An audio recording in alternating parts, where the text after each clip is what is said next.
Hello student, today we will discuss about the fundamental units of life which called cell, chapter 5 or 9th class in part 10. In the previous class, I will also explain about nucleus, etc. And this is the topic belong to chromosomes and its types. आज हम लोग chromosome और इसके type के बारे में discuss करेंगे। ठीक है, तो हम लोग देखते हैं यहाँ पर कि क्रोमोजोम्स है discovered by in 1942 Karl Williams von Naegeli. Chromosome is made of two birds. Chromosome जो होते हैं दो बर्ड से मिलकर बने होते हैं। One is chromo, chromo means colour, soma means body, means वैसा बॉडी जो कलरफुल हो उसे हम लोग क्रोमोजोम्स के नाम से जानते हैं। Chromosomes are rod shape structure usually present in the nucleus and become visible only during cell division. Chromosome जो होते हैं वो रॉड शेप्ड होता है, छड़नुमा आकार होता है और ये न्यूक्लियस के अंदर में स्थित होते हैं। और ये कब दिखाई पड़ते हैं? जब सेल का डिवीजन होता है, सेल का विभाजन होता है माइटोटेक और मियोसिस के द्वारा, तब रॉड शेप स्ट्रक्चर माइक्रोस्कोपिक देखे जाते हैं। It contain heredity formation of the cell in the form of gene. ये क्रोमोजोम जो होते हैं हेरिडिटी कैरेक्टर के रूप में, आनुवंशिक लक्षण के रूप में मौजूद होते हैं और इनको हम लोग बोलते हैं basic unit of heredity is known as the gene. आनुवंशिक लक्षणों का प्रमुख रूप से बेसिक यूनिट मूल इकाएं जो होते हैं जिनको हम लोग जीन के नाम से जानते हैं, which also transfer from one generation to the next generation of प्रोकैनी, इसको हम लोग देखते हैं। Chromosomes is made of the following two component. Chromosome दो कंपोनेंट से निम्नलिखित रूप से बने होते हैं। One is DNA, full form of deoxyribo nucleic acid. एक जो होता है वो डीएनए से मिलकर बना होता है और इसी डीएनए को हम लोग डीऑक्सीरिबो न्यूक्लिक एसिड के नाम से जानते हैं। Second, protein. प्रोटीन एग्जाम्पल के रूप में लिखा गया histones and acidic protein. Histone रहते हैं और इसमें प्रोटीन केमिकल कंपोनेंट्स के रूप में मौजूद रहते हैं। नेक्स्ट है centromere. What is centromere? Centromere means meaning middle body. Centromere का मतलब था क्रोमोजोम के अंदर में जो मिडिल पार्ट होता है, सेंटर के बीच में मध्य बिंदु के रूप में, जिसे हम लोग सेंट्रोमियर के नाम से जानते हैं। Most chromosome consist of two arm. अधिकांशतः क्रोमोजोम जो होते हैं उसमें दो आर्म होते, दो बाँ होते हैं। That extended out from a specialized region of DNA, जो खास प्रकार के DNA रीजन से मिलकर बने होते हैं, जिसे हम लोग सेंट्रोमियर के नाम से जानते हैं। यहाँ पर देखिए, इसको समझने के लिए एक क्रोमोजोम देख रहे हैं, तो क्रोमोजोम जो होते हैं दो आर्म है। यहाँ पर क्या लिखा होता है? कंसिस्ट ऑफ टू आर्म, दो आर्म है। तो दो आर्म के बीच में एक गोल like structure, dish like structure है, इसी को हम लोग सेंट्रोमियर बोलेंगे। इसमें भी सेंट्रोमियर बोलेंगे, ये भी सेंट्रोमियर होगा, ये भी सेंट्रोमियर होगा। Is it clear? Next is हमारा प्राइमरी कंस्ट्रक्शन। क्या होता है प्राइमरी कंस्ट्रक्शन में? कि centromere of primary constriction give a particular shape. Centromere of primary constriction जो होते हैं एक निश्चित प्रकार के आकार को देता है। तो क्रोमोजोम को एक निश्चित आकार देता है ड्यू टू इट्स पोजीशन। इसके पोजीशन के कारण, इसकी अवस्था के कारण एक डिफरेंट शेप देता है, जिसे हम लोग सेंट्रोमियर या प्राइमरी कंस्ट्रक्शन के नाम से जानते हैं।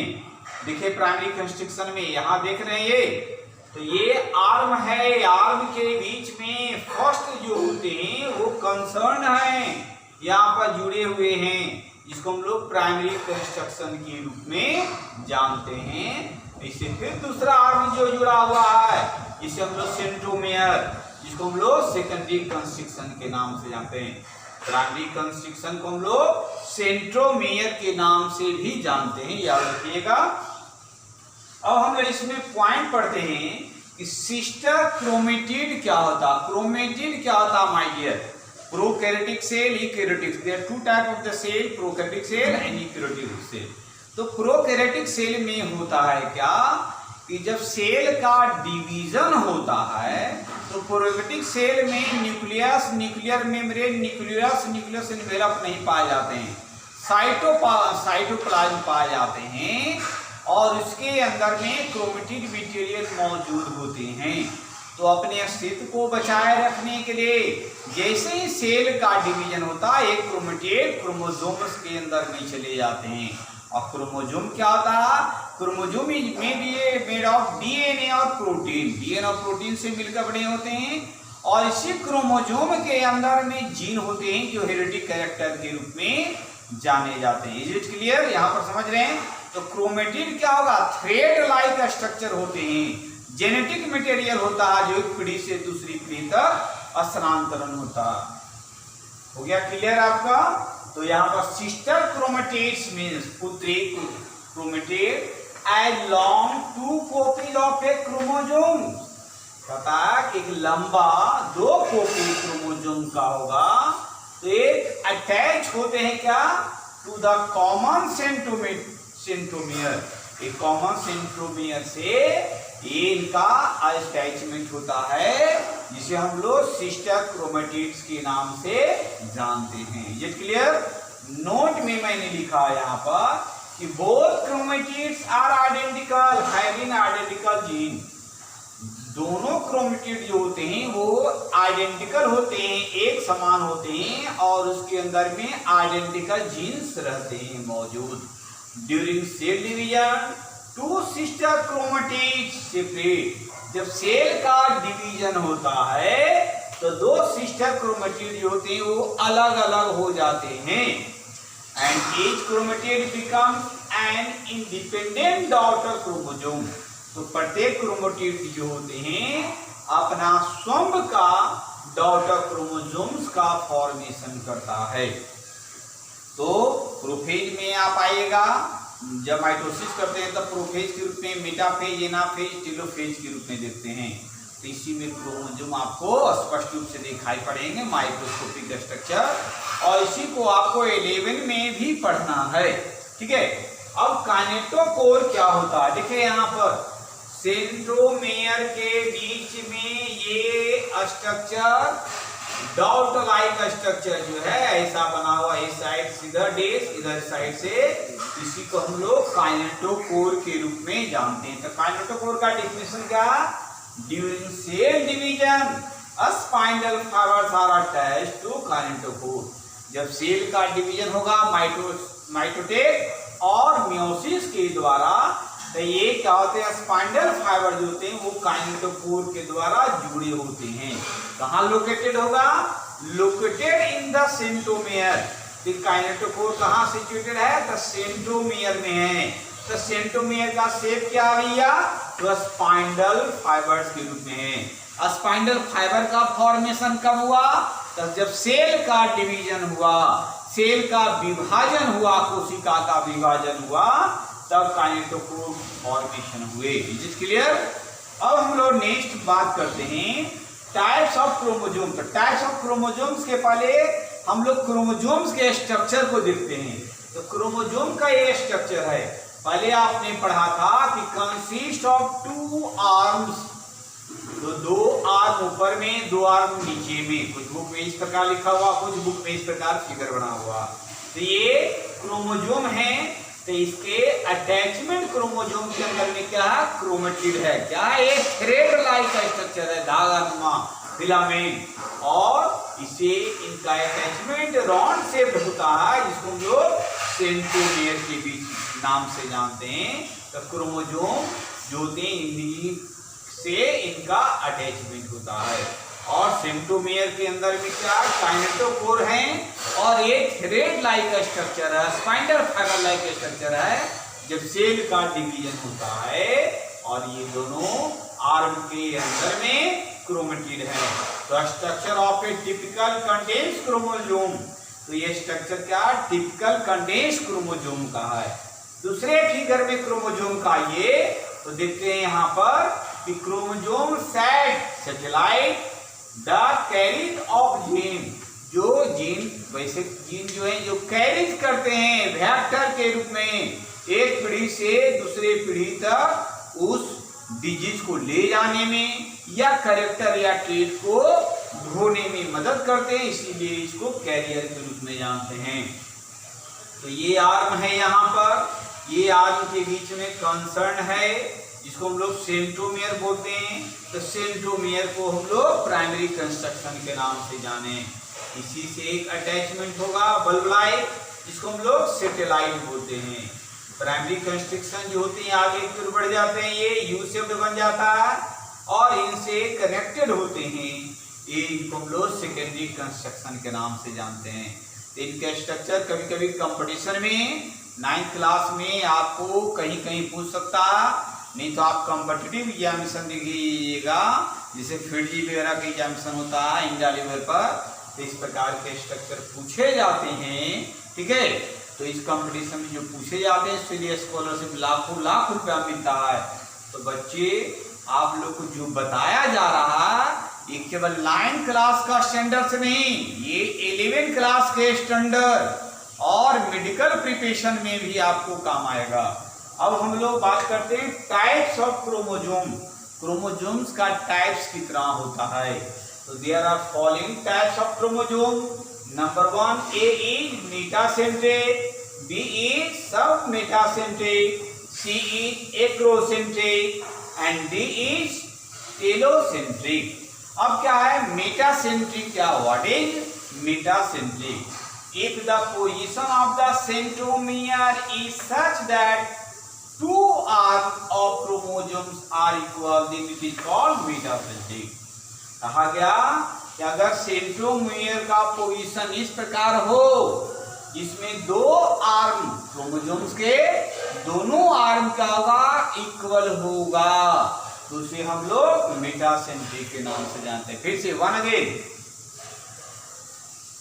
अगर सेंट्रोमियर का पोजीशन इस प्रकार हो जिसमें दो chromosomes that two arm of chromosomes के दोनों आर्म क्या होगा इक्वल होगा, तो इसको मेटासेंट्रिक बोलते हैं।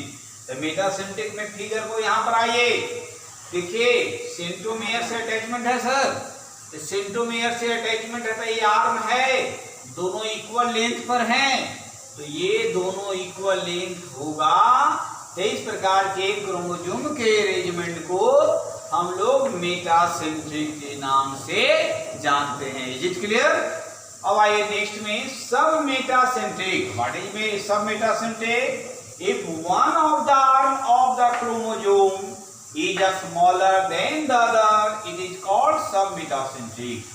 अगर क्रोमोसोम्स के आर्म छोटे हों दूसरे की अपेक्षा तो इस प्रकार के क्रोमोसोम को सब मेटासेंट्रिक के नाम से जानते हैं। देखिए यहाँ पर एक ये सेंट्रोमियर है हमारा, सेंट्रोमियर यहाँ भी लोकेट किया गया, यहाँ भी लोकेट किया गया। तो इसमें एक आर्म क्रोमोसोम का ये, एक आर्म ये, तो दो आर्म है जिसमें एक आर्म जो है वो स्मॉलर है दूसरे के कंपैरिजन में, तो इस आर्म को हम लोग टेलोमियर के नाम से जानते हैं। तो इसी को बोला गया सब मेटासेंट्रिक। क्या बोला गया इसको? सब मेटासेंट्रिक। अब नेक्स्ट हमारा क्या? एक्रोसेंट्रिक। एक्रोसेंट्रिक क्या? If one of the chromosome is considerably smaller than the other, this state chromosome is called acrocentric. पता कि अगर एक क्रोमोसोम छोटा होता है दूसरे से और वो सीधा होता है सेंट्रोमियर पर, तो इस प्रकार के क्रोमोसोम को हम लोग एक्रोसेंट्रिक कहते हैं। थर्ड में स्टेप में आए एक्रोसेंट्रिक में, देख रहे हैं यहाँ पर सेंट्रोमियर है, सेंट्रोमियर के ऊपर में क्या है, एक आर्म है क्रोमोसोम का, और यही सेंट्रोमियर से अटैचमेंट दूसरा आर्म है। तो ये आर्म छोटे हैं और ये आर्म क्या लॉन्गर है, लेकिन दोनों सिचुएटेड सेंट्रोमियर पर हैं, तो स्ट्रेट है, ये सीधा है। तो इस प्रकार के अरेंजमेंट को, इस प्रकार के क्रोमोसोम को एक्रोसेंट्रिक के नाम से जानते हैं। Next is telocentric. टेलोसेंट्रिक क्या है ये? When the centromere occupies one end of the chromosome, it is called the telocentric. जब सेंट्रोमियर रखता है, कहता क्रोमोसोम के केवल एक ही एंड को, तो इस प्रकार के क्रोमोसोम को टेलोसेंट्रिक बोलते हैं। यहाँ पर आइए, ये सेंट्रोमियर है, तो सेंट्रोमियर से केवल आर्म क्या कह रहा था, क्या यहाँ पर कंसिस्ट ऑफ 2 आर्म, तो यहाँ पर केवल एक आर्म ही है। तो जब सेंट्रोमियर से केवल एक ही आर्म का कंसर्निंग होगा, तो इस प्रकार के हम लोग क्रोमोसोम को टेलोसेंट्रिक के नाम से जानते हैं। तो 4 टाइप था, फिगर के साथ में डिफिनेशन को मैंने समझाया। अब टेलोसेंट्रिक में मैंने नोट में लिखा है कि this tips of chromosomes are telomeres. इस प्रकार के क्रोमोसोम के जो टिप होते हैं, ये इसको टेलोमेयर्स के नाम से जानते हैं। देखिए टेलोमेयर में यहाँ पर लिखा हुआ है, तो ये भी टेलोमेयर के रूप में ही है। अब यहाँ हम लोग देखते हैं कि क्रोमोसोम के बारे में ये हमारे वैज्ञानिक थे कार्ल विलेम वॉन नेगली ने। तो इसने क्या किया कि 2 प्रकार के फॉर्मेशन थे। जहां तक आपने पढ़ा होगा कि रॉबर्ट हुक ने, आप पढ़ा कि सेल का डिस्कवरी क्या था रॉबर्ट हुक ने, लिविनहॉक ने बैक्टीरिया का खोज किया था, विरकॉव नाम का वैज्ञानिक था, तो उसने जर्म सेल का, सोमेटिक सेल का जांच किया, पता किया। तो यहाँ पर हम लोग नंबर ऑफ क्रोमोसोम जो देखते हैं, तो प्रोकैरियोटिक सेल जो होते हैं, प्रोकैरियोटिक सेल में नंबर ऑफ क्रोमोसोम 1 होता है, लेकिन क्या होता है यूकैरियोटिक सेल में नंबर ऑफ क्रोमोसोम क्या होते हैं, वो पेयर के रूप में होते हैं, जोड़े के रूप में होते हैं। Is it clear? तो कहा गया कि जर्म सेल जो होते हैं, तो कोई भी ऑर्गेनिज्म होता है तो उसमें 2 प्रकार का क्रोमोसोम होता है, एक हेप्लोइड होते हैं और दूसरा डिप्लॉइड होता है। डिप्लॉइड मींस हाफ, ठीक है। तो जब सेल का डिवीजन होगा माइटोटिक, तो एक सिंगल सेल से 2 सेल में डिवीजन होता है। बताओ, 1 germ also get together 2 other germ, then formation of 2 gametes, it is known as the diploid. मैं फिगर के द्वारा एक बता रहा हूं कि अगर एक सेल है, इसके अंदर में न्यूक्लियस है, तो माइटोटिक डिवीजन हुआ तो क्या होगा, ये 2 बन गए सेल, ठीक है। तो क्रोमोसोम जो होता है ह्यूमन बीइंग में, तो क्रोमोसोम की संख्या कितनी है, 46। यहां पर देखिए number of chromosomes in human being is 46। तो 46 जो क्रोमोसोम देख रहे हैं, इसमें 23 पेयर के रूप में होते हैं।